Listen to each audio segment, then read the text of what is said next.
ஒரு பெரிய காட்டுல மாயா கழுகும் அதோட கணவன் கழுகும் வாழ்ந்து வந்தாங்க. இவங்க 2 பேரும் பாக்குறதுக்கு தான் பயங்கரமா இருப்பாங்களே தவிர பழகி பார்த்தா ரொம்ப நல்லவங்க. காட்டுல உள்ள எந்த பறவைங்களுக்கும் எந்த விதமான துன்பத்தையும் கொடுக்க மாட்டாங்க. ஏன்னா இவங்க இறந்து கிடக்கிற மிருகங்களையும் பறவைங்களையும் தான் தன்னுடைய உணவா ஆக்கியிருப்பாங்களே தவிர உயிரோட இருக்கிற பறவைங்களை தங்களோட உணவாக்கிக்கவே மாட்டாங்க. அது மட்டும் இல்லாம அந்த காட்டுல உள்ள பறவைகள் எல்லாருக்குமே ரொம்ப பாதுகாப்பா இருந்தாங்க. வேற எந்த கழுகும் தங்களுடைய காட்டுல இருக்கிற பறவைங்களுக்கு துன்பம் கொடுக்கறதுக்கு அவங்க இது வரைக்கும் அனுமதிச்சதே இல்ல. இப்படி பறவைங்களும் அந்த 2 கழுகுகளும் ஒத்துமையா வாழ்ந்துட்டு இருந்த நேரத்துல மாயா கழுகு ஒரு முட்டையிட்டது. அந்த கழுகுகளுக்கு திருமணம் ஆகி ரொம்ப நாள் கழிச்சு இப்ப முட்டையிட்டதால அந்த கழுகுகளும் காட்டுல உள்ள பறவைகள் எல்லாரும் ரொம்பவும் சந்தோஷமா இருந்தாங்க. இப்படியே சில நாட்கள் நகர்ந்துச்சு. மாயாவோட முட்டையில இருந்து ஒரு நாள் ஒரு சின்ன கழுகு குழந்தை வெளியே வந்தது. மாயா கழுகுக்கு இப்படி குழந்தை பிறந்தது அந்த காட்டுல உள்ள பறவைகள் எல்லாரும் ரொம்ப சந்தோஷமா கொண்டாடினாங்க. பறவைகளே, எனக்கு குழந்தை பிறந்தத உங்க வீட்டுல நடந்த ஒரு நல்ல காரியமா நினைச்சு எல்லாருமே கொண்டாடுறீங்க. இது எனக்கு ரொம்பவும் சந்தோஷத்தை கொடுக்குது. ஆமாம் பறவைகளே, எங்களோட இனத்தை சேர்ந்த மற்ற கழுகுகளே எங்களை பார்த்துட்டு எங்க கிட்ட இருந்து தூரமா தான் போக நினைப்பாங்க. ஆனா நீங்க எங்க கூடவே இருந்து நல்லது கெட்டதுல பங்கெடுத்துக்கிறீங்க. எங்களோட உயிருக்கு உயிரான நண்பனாவும் இருக்கீங்க. மாயாக்கா, இதுக்கெல்லாம் காரணம் நீங்க தான். மற்ற கழுகுகள் எல்லாம் பறவைங்களுக்கு தொல்லை கொடுத்துக்கிட்டே இருப்பாங்க, எங்களை நிம்மதியா வாழவே விட மாட்டாங்க.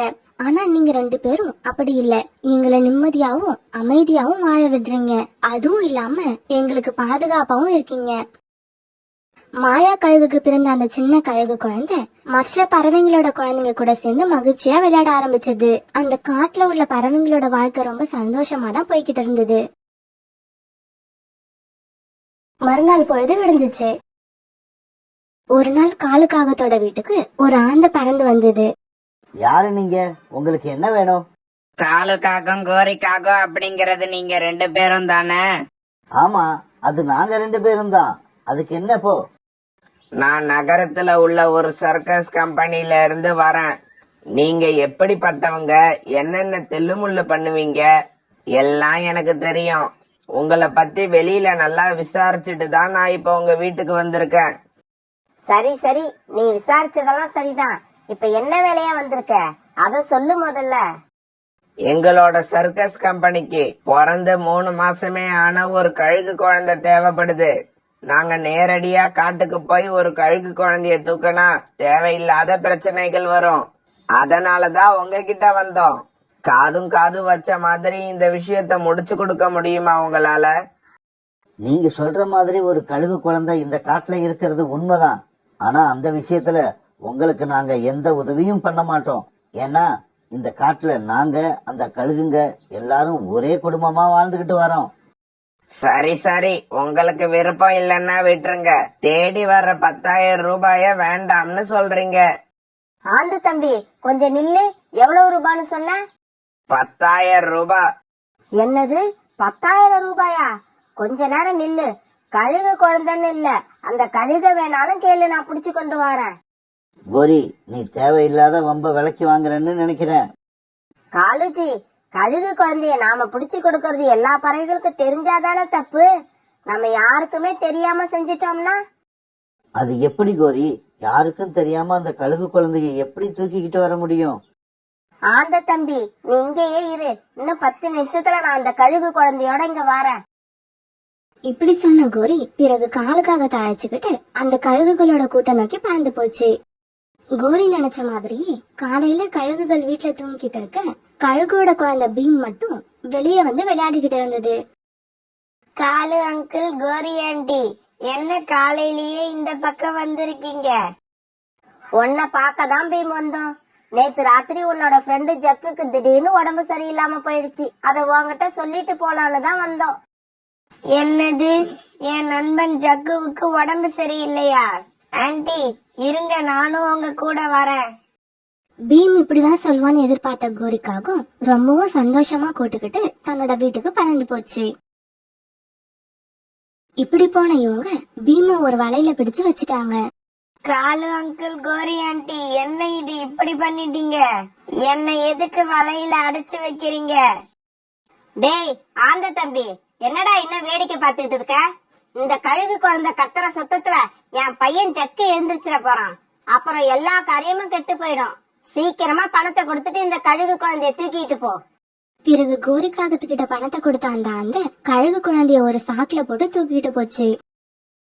அந்த காட்டுல மாயா கழுகும் அதோட கணவனும் தங்களோட குழந்தைய காணோன்னு காடு பூரா தேடிட்டு இருந்தாங்க. காலையில எப்பவுமே நமக்கு முன்னால எழுந்திருக்கிற பீம் வீட்டு வாசல்ல தான் விளையாண்டுகிட்டு இருப்பான். வேற எங்கேயும் போக மாட்டான். இன்னைக்கு அவனுக்கு என்னாச்சுன்னே தெரியல. அவனை எங்க தேடியும் கிடைக்கல.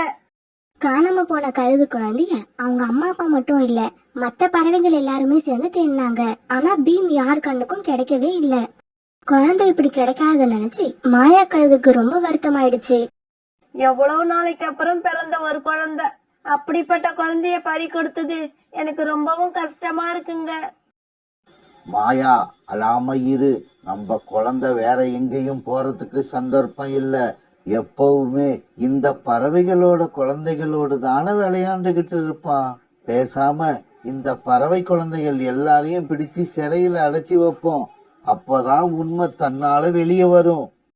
இத கேட்ட மாயாவுக்கு அது சரின்னு பட எல்லா பறவை குழந்தைகளையும் ஒரு வலையில அடைச்சிருச்சு. மாயாக்கா, இதுல எங்க தப்பு எதுவும் இல்ல. எதுக்காக எங்க குழந்தைங்களை பிடிச்சு அடைச்சு வச்சிருக்கீங்க? சோனா, என் பையன் எப்பவுமே இந்த குழந்தைங்க கூட சேர்ந்துதான் விளையாண்டுகிட்டு இருப்பான். அப்படிங்கிறப்ப என் குழந்தை எப்படி காணாம போச்சுன்னு விவரம் இந்த குழந்தைங்கள யாருக்காவது தெரிஞ்சிருக்கலாம். அத சொல்ல சொல்லு. நான் இந்த குழந்தைங்களை இப்பவே விட்டுடுறேன். அம்மா அம்மா, எனக்கு பீம் எங்க போனான்னு உண்மையிலே தெரியாது. நான் நேத்து காலையில இருந்து பீம பார்க்கல. நானும் தான் நேத்து காலையில இருந்து நானும் பார்க்கல. மாயாக்கா, குழந்தைங்க சொல்றத கேளுங்க. அவங்க மேல நம்பிக்கை வைங்க. இந்த கூண்டுல இருந்து அவங்களை திறந்து விடுங்க. முடியாது. என் குழந்தைங்க இல்லாம நான் கஷ்டப்படுற மாதிரி உங்க குழந்தைங்க இல்லாம நீங்களும் கஷ்டப்படணும். கழுகண்ணா, நாங்க சொல்றத கேளுங்க. எங்களுக்கு ஒரு நாள் டைம் கொடுங்க. அதுக்குள்ள உங்க குழந்தை எங்க இருக்குன்னு நாங்க கண்டுபிடிச்சு கொண்டு வந்துடுறோம். சரி சரி, நீங்க சொல்றத நம்பி உங்க குழந்தைங்களை விடுவிக்கிறோம். சரியா ஒரே நாள்ல என்னோட குழந்தை எங்க இருக்குங்கிற செய்தி எனக்கு கிடைக்கணும். இப்படி சொன்ன மாயா கழுகு பிறகு அந்த வலையில இருந்து விடுவிச்சது. சோனா, பக்கத்து காட்டுல இப்ப புதுசா ஒரு சர்க்கஸ் கம்பெனி வந்திருக்கு. எனக்கு என்னவோ அங்க போய் விசாரிச்சு பார்த்துட்டு வர்றது நல்லதுன்னு தோணுது. அப்படியா? அப்ப வாங்க, நம்ம எல்லாரும் உடனே அங்க போய் விசாரிச்சுட்டு வருவோம். சோனா, எனக்கு ஒரு சந்தேகம். காடே இப்படி மாயாக்காவோட குழந்தைய காணும்னு கொந்தளிச்சு போய் கிடக்கு. ஆனா இந்த காலுவும் கோரியும் எதையும் கண்டுக்காம வீட்லயே இருக்காங்க. அதனால இந்த குழந்தை காணாம போனதுல அவங்களுக்கு ஏதோ சம்பந்தம் இருக்குன்னு நினைக்கிறேன். இப்ப நாம காகங்களை போய் எதுவும் விசாரிக்க தேவையில்ல. நம்ம நேரா பக்கத்து காட்டுல அவங்க காட்டை காவல் காக்கறதுக்காக 2 பறவைகளை வேலைக்கு வச்சிருக்காங்க. நாம அவங்கள போய் பார்த்து நம்ம காட்டுல இருந்து யாராவது குழந்தைங்களை கடத்திக்கிட்டு போனாங்களான்னு கேட்டா உண்மை என்னன்னு தெரிய வரும். புறா இப்படி சொல்ல பிறகு எல்லா பறவைகளும் பக்கத்து காட்டை நோக்கி பறந்து போனாங்க. ஜம், நேத்து காலையில விடிஞ்சதுல இருந்து இப்ப வரைக்கும் யாராவது ஒரு கழுகு குழந்தைய தூக்கிக்கிட்டு இந்த பக்கமா போனாங்களா? இல்ல, அப்படி யாரையும் நான் பார்க்கல. ஆனா நேத்து காலையில சர்க்கஸ் கம்பெனில வேலை பாக்குற ஆந்த ஒரு சாக்கு மூட்டையோட இந்த பக்கமா போச்சு. சோனா சோனா, ஆந்தையோட வீடு எனக்கு தெரியும். வாங்க, அந்த ஆந்த வீடு சர்க்கஸ் கம்பெனி உள்ள காட்டுல தான் இருக்கு. இப்பவே நாம அங்க போவோம். ரீட்டா இப்படி சொல்ல பறவைகள் எல்லாரும் அந்த ஆந்த வீட்டை நோக்கி பறந்து போனாங்க. இவங்க போன நேரம் சர்க்கஸ் கம்பெனி முதலாளியோட அந்த ஆந்த பேரம் பேசிக்கிட்டு இருந்தது. இங்க பாருங்க, நீங்க நினைக்கிற மாதிரி 20,000 ரூபாய்க்கெல்லாம் இந்த கழுகு குழந்தைய வாங்க முடியாது. முழுசா 50,000 ரூபாய் எனக்கு கொடுத்துட்டு இந்த குழந்தைய நீங்க தூக்கிக்கிட்டு போங்க. இத புடிச்சு கொடுத்த காலுக்காகத்துக்கும் கோரிக்காகத்துக்குமே நான் 10,000 ரூபாய கொடுத்துட்டு வந்திருக்கேன். வீட்டுக்குள்ள ஆந்தைகள் இப்படி பேசிக்கிட்டதை கேட்ட சோனா குருவி உடனே ரீட்டா கிட்ட இப்படி சொல்லுச்சு. ரீட்டா, நீ உடனே போய் கழுகுகளை இங்க அழைச்சிட்டு வா. அப்பதான் உண்மை என்னன்னு அவங்களுக்கும் புரியும். பிறகு கொஞ்ச நேரத்துல எல்லாம் ரீட்டா கிளி தன்னோட காட்டுக்கு பறந்து போய் அந்த கழுகுகளை அழைச்சிட்டு திரும்பி வந்துருச்சு.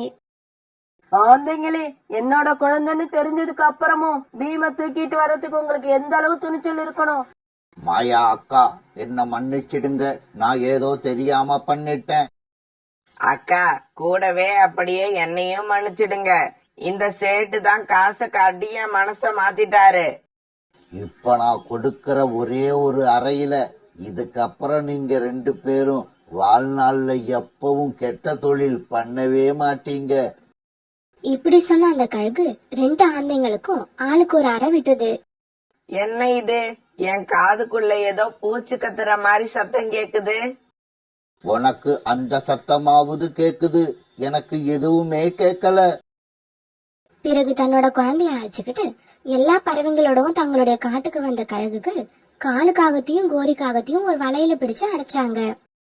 கழுகக்கா, எங்களை விட்டுருங்க. இந்த கூட்டுல இருக்கிறது ரொம்பவும் கஷ்டமா இருக்கு. நாங்க இனிமே தப்பே பண்ண மாட்டோம். தயவு செய்து எங்களை திறந்து விட்டுருங்க. ஆமாக்கா, என் வீட்டுக்காரர் சொல்றது உண்மைதான். இப்ப கூட இந்த தப்ப காசுக்கு ஆசைப்பட்டு தான் நான் அவரை செய்ய சொன்னேன். இன்னும் 3 மாசத்துக்கு இந்த காகங்கள் 2 பேரும் இப்படி வலையிலேயே அடைஞ்சு கிடக்கணும்.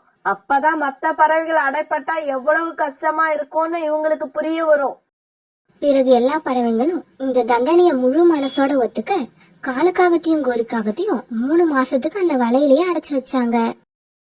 காலுக்காகத்தோட பையன் சக்குவ மட்டும் சோனா குருவி தான் குழந்தைங்களோட கொண்டு வந்து வச்சு 3 மாசமும் அன்பா பாத்துக்குச்சு.